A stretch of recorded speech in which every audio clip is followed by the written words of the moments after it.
Please forgive my bad accent and mic. I swear I'm trying my best out here.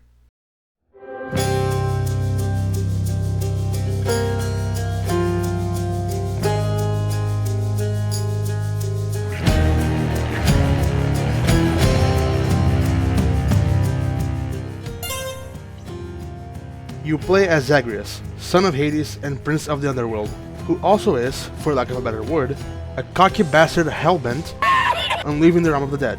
With the assistance of Nyx, goddess of night, Zagreus enlists the help of many Olympian gods.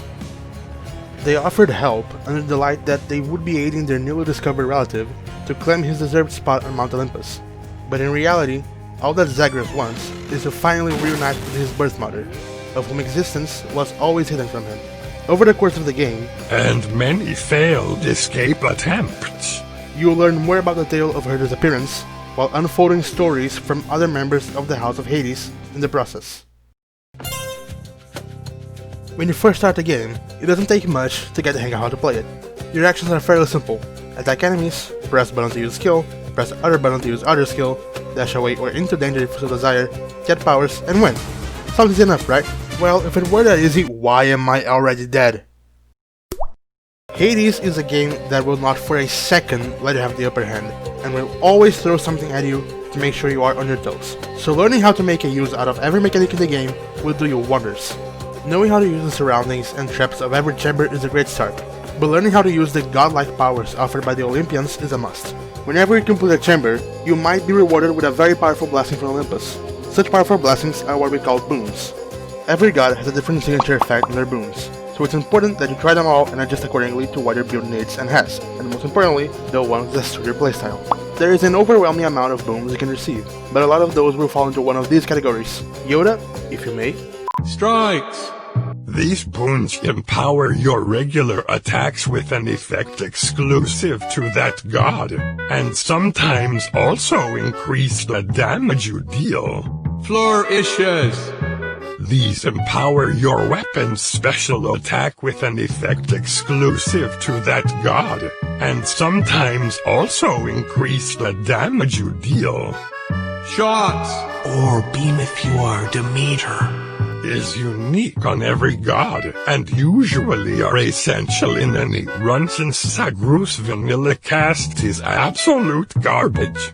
My personal favorite is Trippy Shot, because I'm always trippin'. Dashes! It empowers your dash. There isn't much to say about these other than the fact that if you don't get Divine Dash you are playing the game wrong. Aids!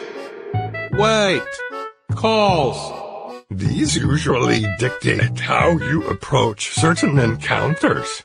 Do you want to stay in the middle of everyone so you can slice them with Bar's Call? Or do you want to play it safe and wait for the right time to unleash Artemis arrows onto your enemies?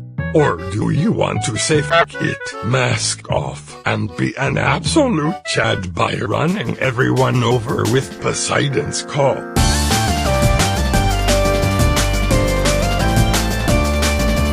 Now that you have attained knowledge of how the basic boons work, I suppose it's now time for you to die again and go back to the start, because fuck you and your feelings.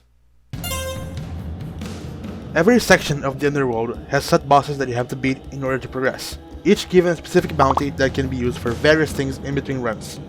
On Tartarus, you start by fighting Megara, the first Fury, which eventually branches off into fights with her other sisters, Alacta and Tisiphone as well.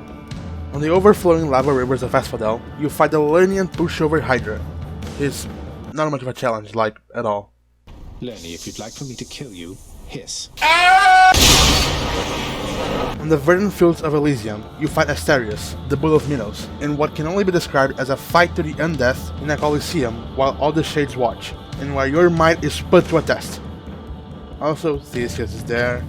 He's just an annoying little bitch that is filled to the brim with bottom energy. Once you get past all those hurdles, the last thing left to do is escape through Temple of Styx. But that in itself can take anywhere between 5 minutes to 30 minutes. It all depends on your luck by choosing the right path. And after all of that is left behind, you are free to roam the world of the living, and who the fuck? You didn't expect it would be that easy, did you? Well, even if you do get past all of the enemies and bosses in your path, you will still have to take on the God of the Dead himself. What was his name again? Asgore, that's right. By the time you manage to complete your first run, you unlock the Pact of Punishment, which can be used to up the game's difficulty, but in turn get more rewards every time you do so. Among many options of the Pact of Punishment, there is one that sticks out in particular: Extreme Measures.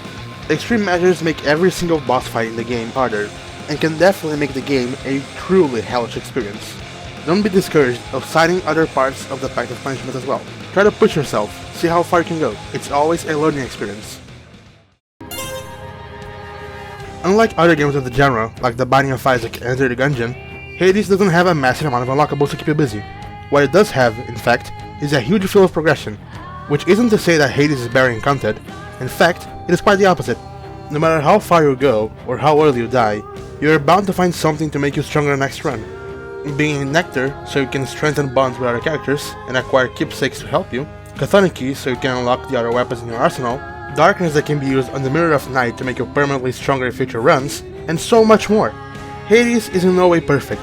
Sometimes the fights can feel a bit unfair, and damage in this game is nowhere near balanced, but I can safely say, with most certainty, that Hades is an amazing game.